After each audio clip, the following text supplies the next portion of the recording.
You're watching live coverage from RJD News. Thank you for contributions from viewers like you.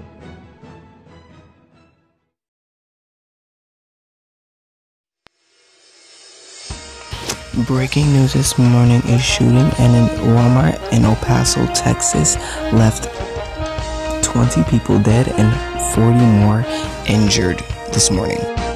This is our latest breaking news about a shooting in Dayton, Ohio at a nightclub last night. These shootings happened in less than 24 hours apart from each other. More breaking news: terror on a beach. A cliff collapsed and killed 3, a mother, a daughter, and an aunt. All this on RJD News this morning.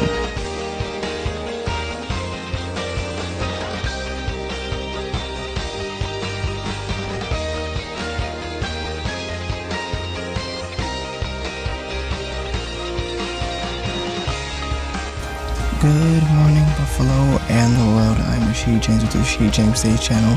You are watching RJD News this morning. We have a lot coming up today, including a mass shooting in both El Paso and in Dayton, Ohio. These mass shootings ended up with 20 people dead in El Paso and 9 people killed in Dayton, Ohio, which ended up with the entire country mourning in the last 24 hours.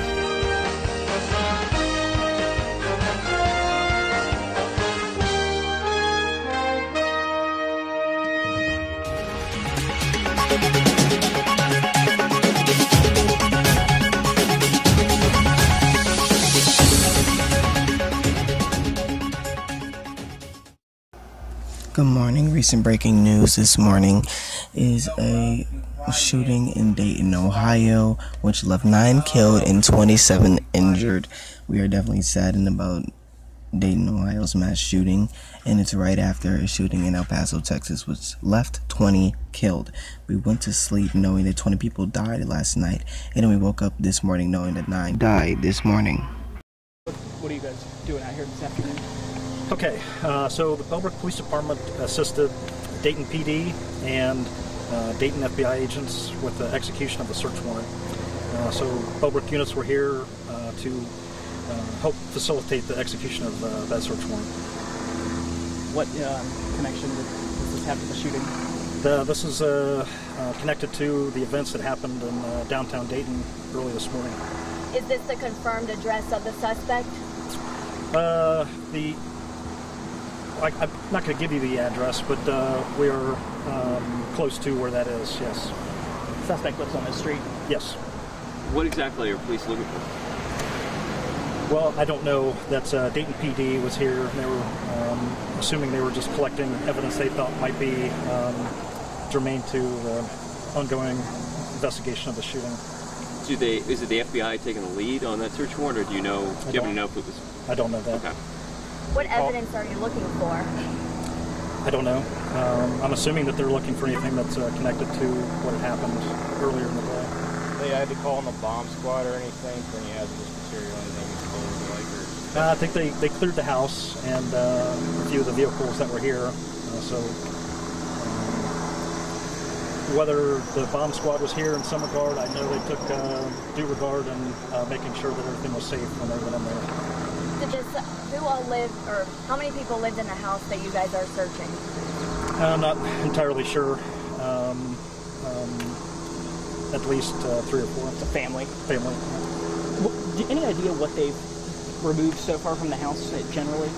I don't know, and probably couldn't. It wouldn't be fair for me to speculate on that. And were there any concerns as far as like explosive devices or anything like that that you're aware of? No.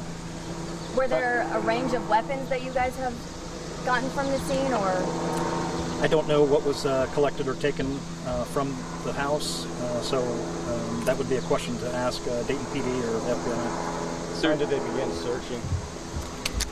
Well, I got here at 8, and it was already being executed and being done. We had officers here initially at the scene just after 4 o'clock this morning, so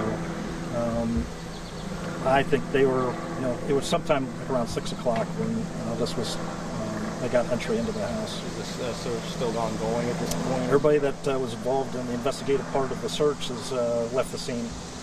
Tell us why the road is still going to stay blocked then. Well, the road's going to be blocked because we are trying to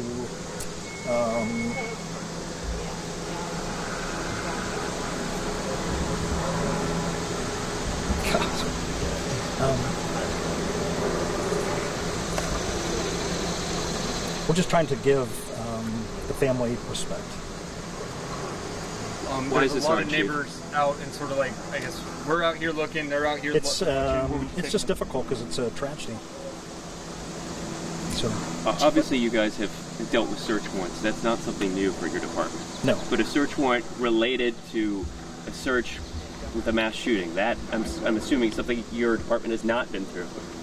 well, yeah, that would be a little big for Bellbrook PD to handle by itself. But again, this was an executed warrant that was asked for and executed by Dayton Police and Dayton FBI agents. So we were here to facilitate that, being that it was in the city of Bellbrook. Did you ever imagine in your wildest dreams that something like this and you guys would be executing a search warrant in this matter? No, you know, it's sad that these seem to be more the norm than not.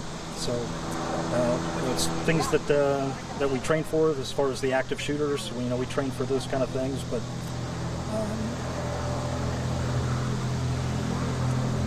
it's just difficult.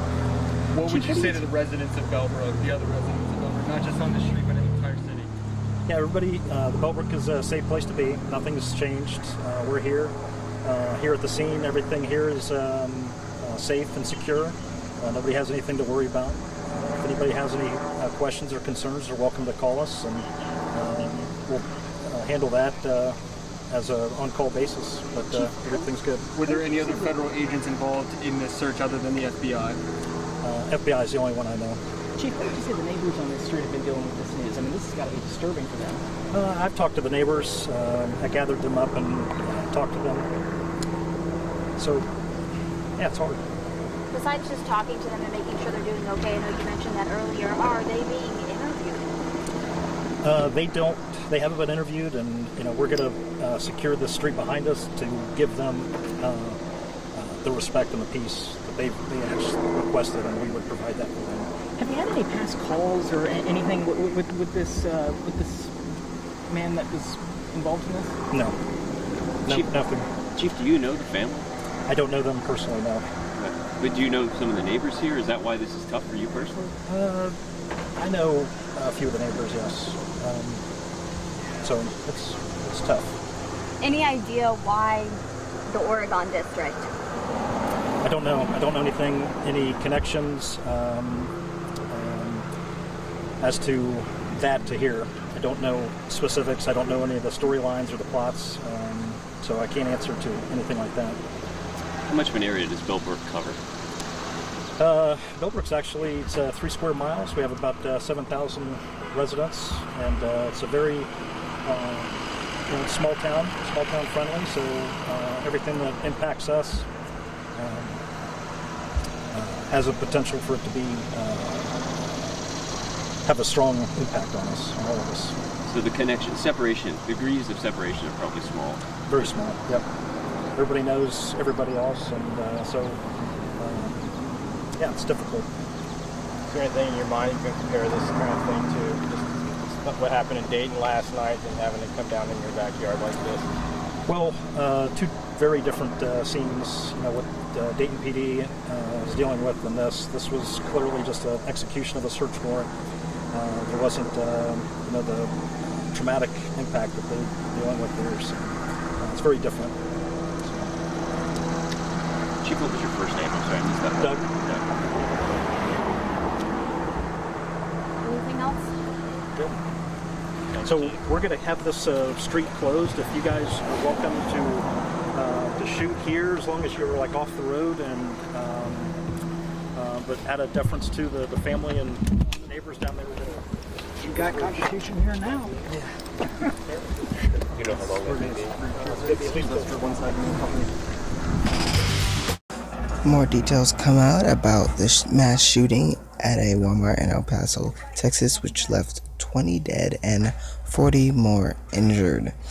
We still do not know how many have died from their injuries in the hospital or how many people died at all on scene, but we are still finding more information and checking out more details from the PD in El Paso, Texas. Run out that way. This morning, new details from the massacre in El Paso. First 911 calls came in at 10:39 a.m. Saturday. An active shooter on the loose, terrorizing families shopping at back-to-school sales. These chilling images captured the gunman on Walmart surveillance cameras, wearing ear protection and carrying an AK-47 style rifle. Frantic shoppers rushed out of the Cielo Vista Mall and the Walmart Supercenter next door, where bodies were lying outside. Stores went into lockdown.